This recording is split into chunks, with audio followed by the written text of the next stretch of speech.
talking with people about how to have a great retirement. This is the Rock Your Retirement Show. We don't talk about money, but we talk about almost everything else you need to rock your retirement. Now, here's your host, Kathy Klein.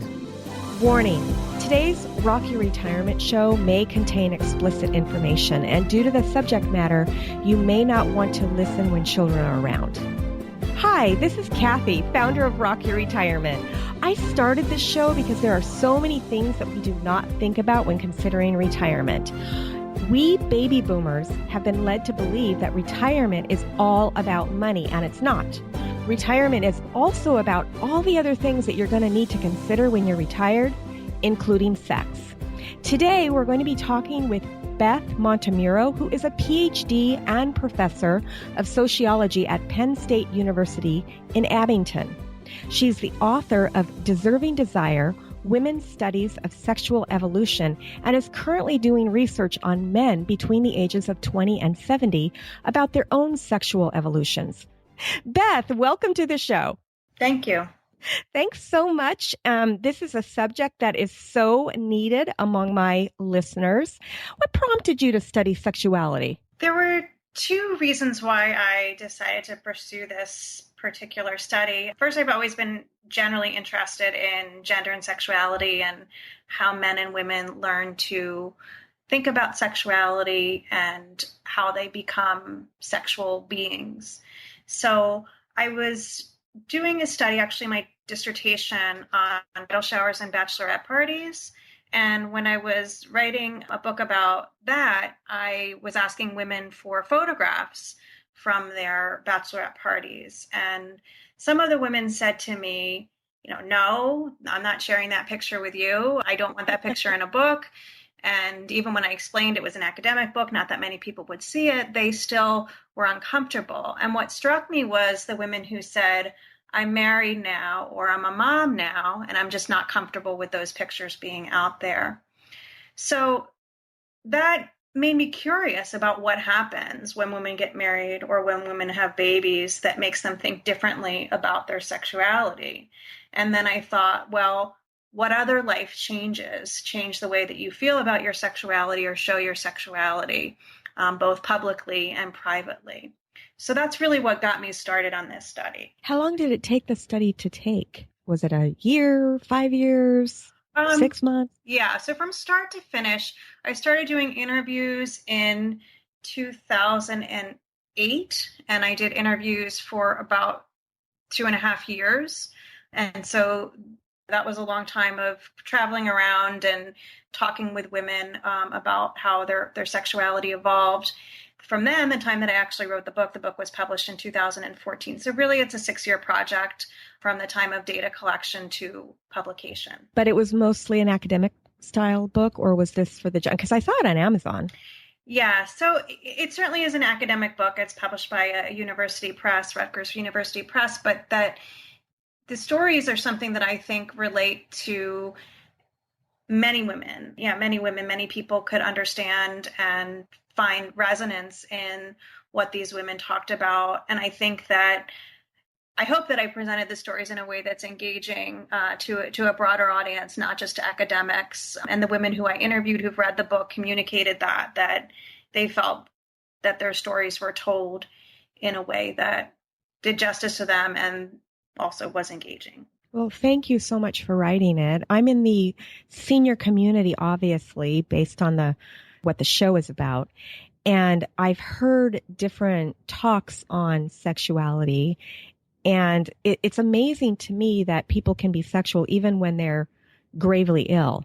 Did you talk to anybody who was ill in your study, or were these all healthy adults? So most of them were healthy adults. However, there were several people who were disabled or whose partners were disabled or who were, because of age, not necessarily physically disabled, but experienced impotence or other forms of erectile dysfunction or other issues that made sexuality a bit more challenging.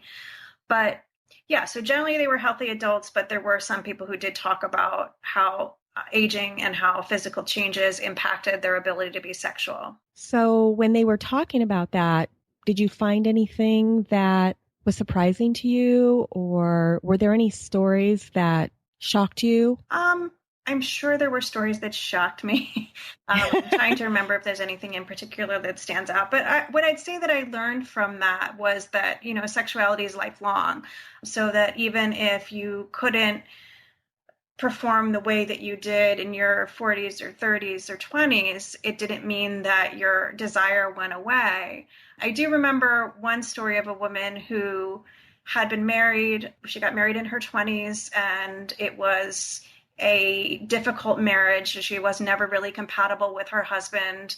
And so in her 50s, I believe, she got divorced and met a new man who she married. And very soon into their marriage, he developed prostate cancer and was unable to have intercourse. And she said, unequivocally, that the partnership, the companionship, the intimacy that they shared was so much more important than being able to do that one thing.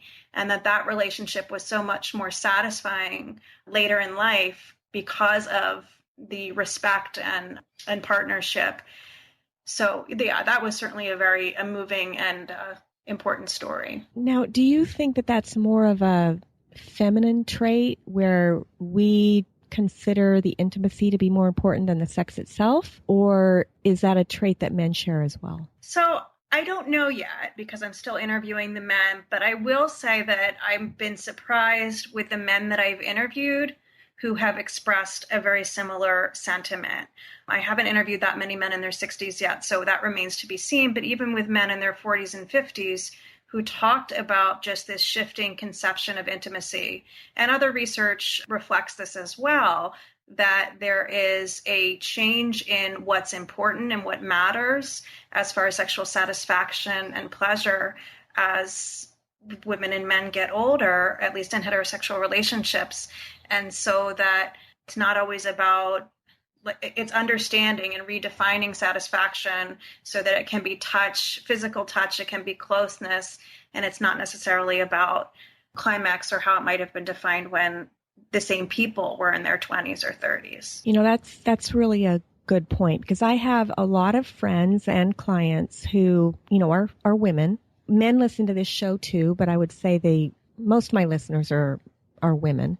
And as they get older, they've indicated to me that they don't really want to have sex as much. So what do you do if you're in a 30-year relationship and your husband finds Viagra and you're not really ready for that? Did you talk to anybody about that? We talked about that a little bit, and I didn't have many women who were in that situation. And it may be just because if I had interviewed more women in their 60s or women in their 70s, that I might have seen or heard more about that most of the women that I spoke with were generally on the same page with their spouses about frequency of intercourse and just how they wanted to express sexuality to one another, and saw it kind of as like just a natural evolution of their relationships.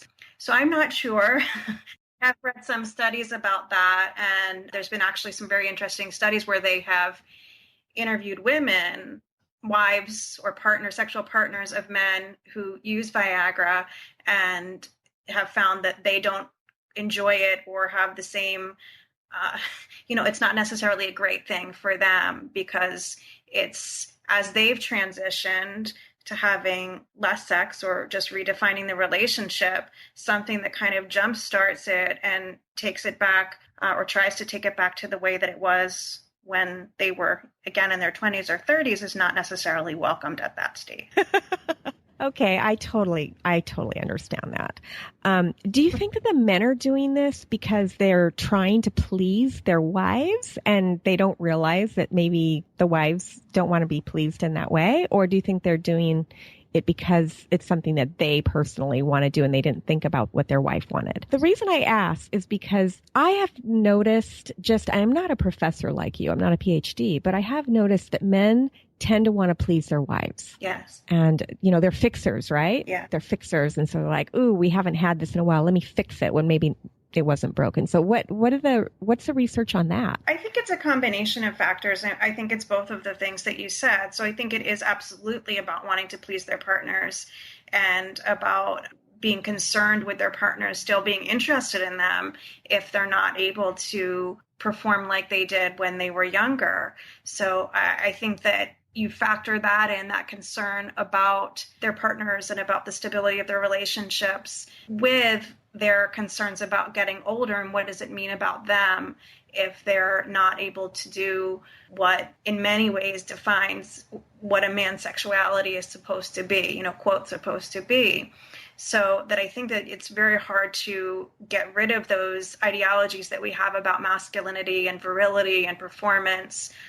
One of the things I'm trying to figure out with the interviews with men is how much, for men of all ages, their sexuality is about performance for themselves and how much of it is about performance for their partners because they're concerned about their partner's pleasure and satisfaction. Very interesting. Are you in the middle of that study now, or did it just start? I'm in the middle of it. So along with the research assistant, we've done 76 interviews out of the about 90 to 100. So we're finishing up on data collection.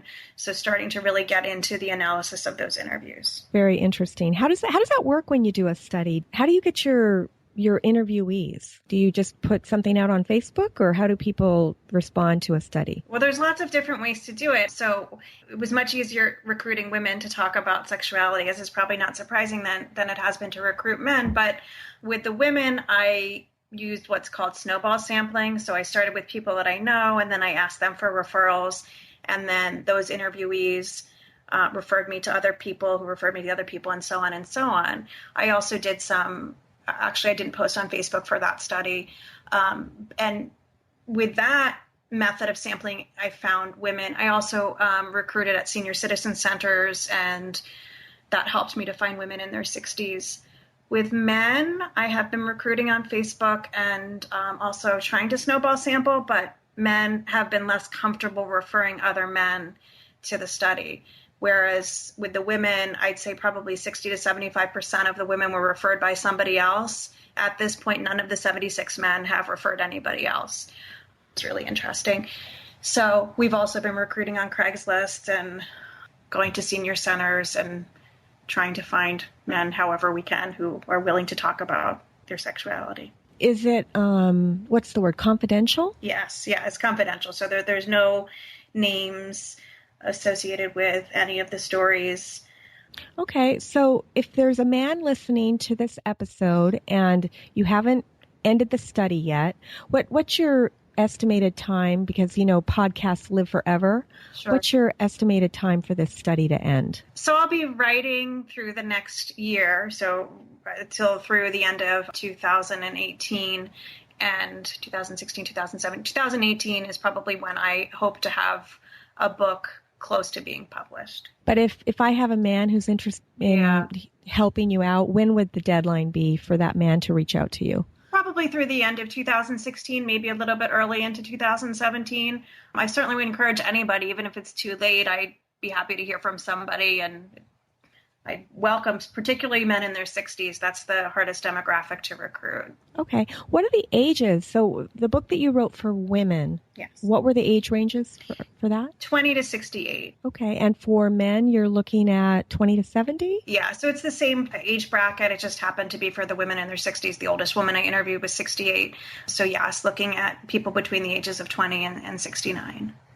Okay. Well, that's good to know. Did anything surprise you? A lot of things surprised me. What was particularly surprising was the significance of partners for women in defining their sexual selves. So one of the questions that I had before I started the study was, how do we become sexual selves? And is this something that you really have a personal sense of what your desire is, what you want, what's important to you?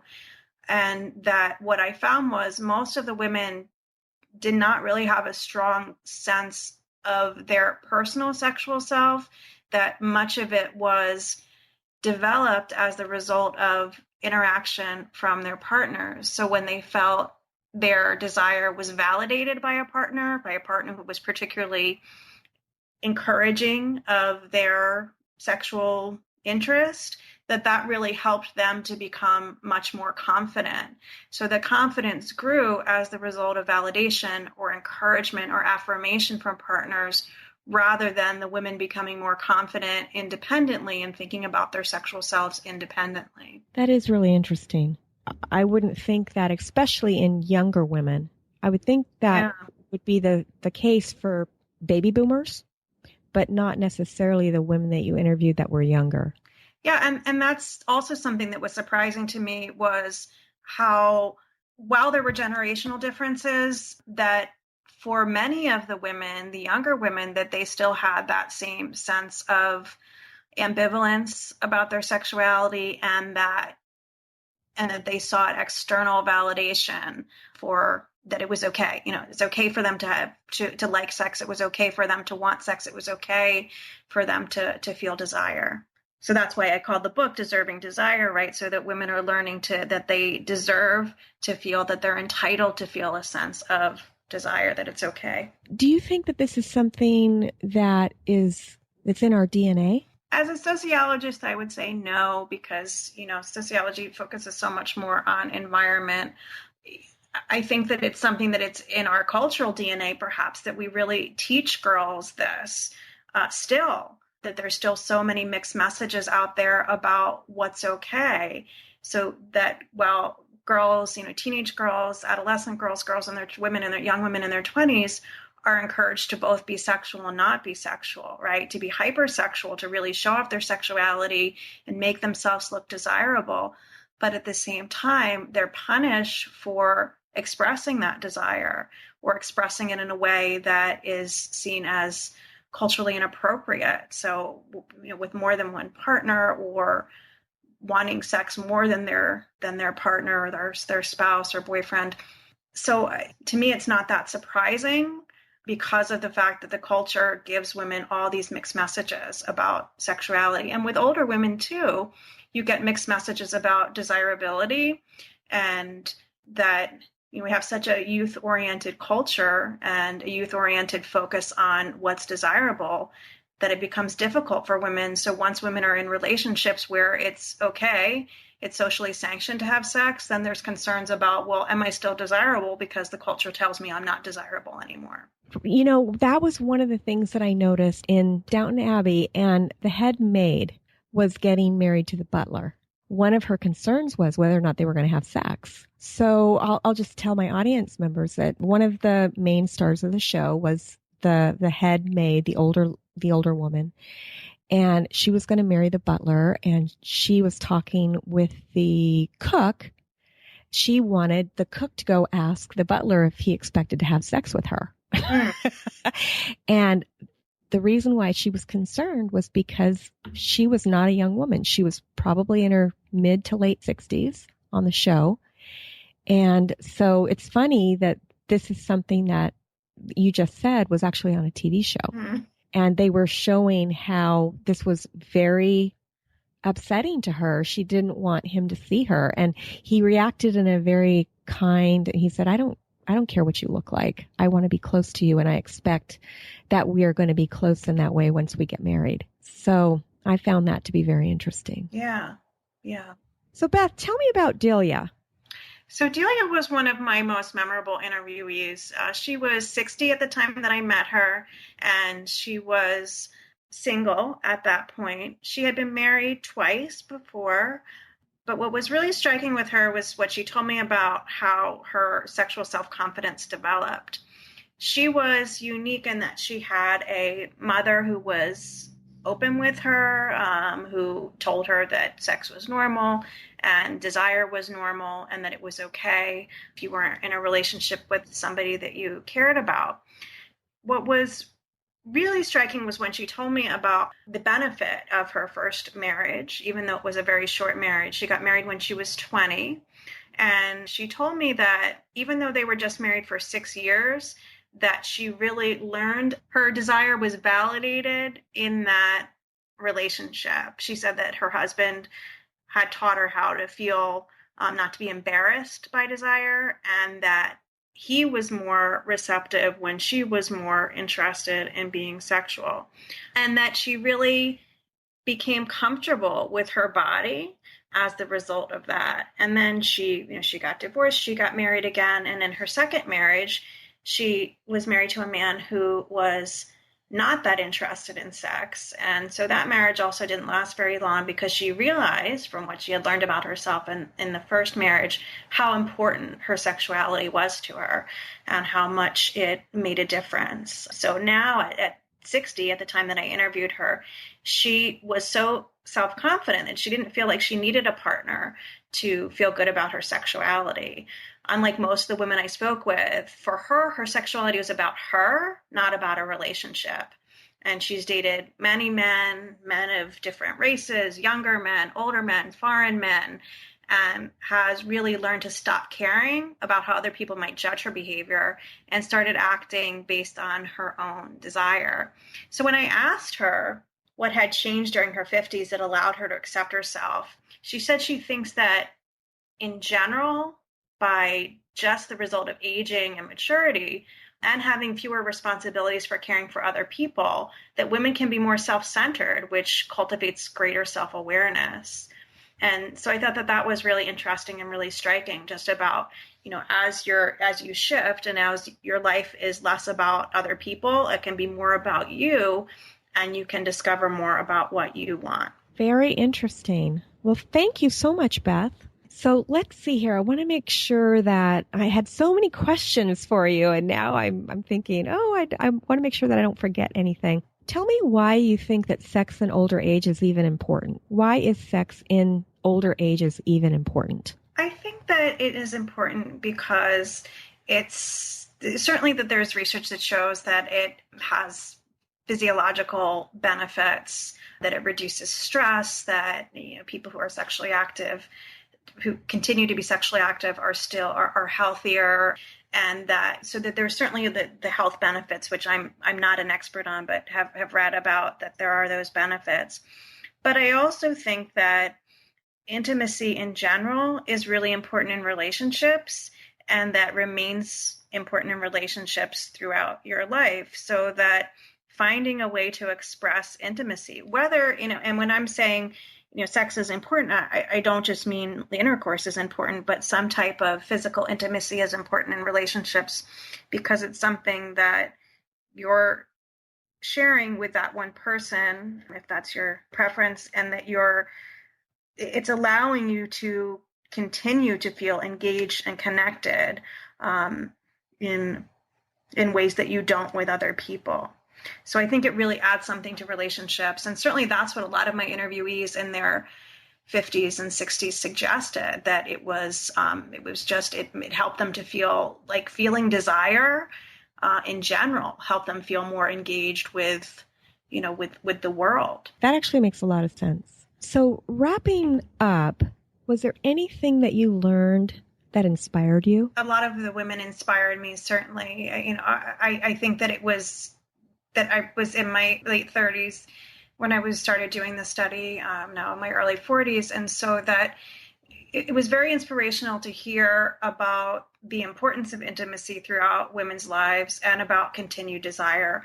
It was also quite nice to hear just varying experiences with menopause, and how so many women talked about how it benefited them in ways that I think we don't talk about culturally. For example, one woman who had a lot of difficulty in her life with her sexuality because of having been sexually abused when she was a child, that she talked about how she had never been sure about being a mother, and that she always felt kind of a pressure to make a decision about it. And that for her, menopause was then a relief, because she said it got her off the fence. It was something where she no longer had that choice. And for her, that was very freeing.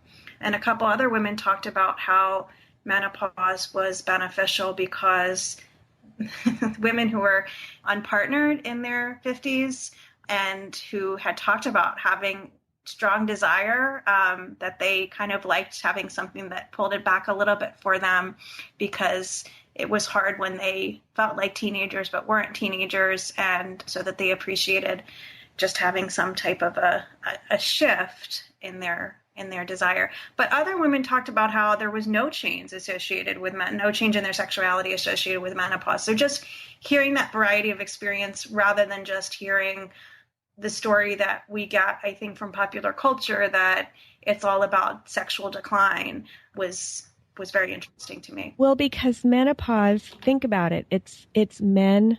Oh, pause. Right. There's no more men after menopause. Your body changes. I'm going through that right now, and your body changes when you're going through menopause. And it is not fun. My girlfriends and I sit around, and all of a sudden one of us will be sweating and we'll say, oh, okay. And I joke, I say, I wish I could turn this on and off at will. Yeah. The other day I was really cold. Thought, I wish I could just turn it on, or I could go skiing and I wouldn't have to, put those little warmer things in my gloves anymore. But no, it doesn't work that way, unfortunately. So all of you scientists that are working on studying menopause, could you please figure out a way to where we could turn it on and off? That would be really great. Beth, this has been really interesting. Thank you so much for coming on the show and explaining what your book is about and giving us some tips and some inspiration for people who are going through the aging process and still wanting to keep our sex lives up. I really appreciate it. How can people get a hold of you if they want to reach out to you to either be in a study or to follow you? What's your contact information? Sure. So thank you very much for inviting me to be on the show as well. I have a website. If you go to abington.psu.edu, Abington is abington.psu.edu, and either search for Beth Montemurro or it's abington.psu.edu/Beth Montemurro. You'll find my information. I also have a Facebook page for my book that's called Deserving Desire. So either of those ways. And then my email address is E as in Elizabeth, A as in Anne, M as in Montemurro, 15@psu.edu. And I'll have links to the contact information for you in the show notes as well. So thank you so much, Beth, for coming on the show. I really appreciate it. For my listeners, we will see you next week on Rock Your Retirement. Thanks for listening to the Rock Your Retirement Show. If you are rocking your retirement or know someone who would make a great guest on our show, please send us an email at podcast@rockyourretirement.com.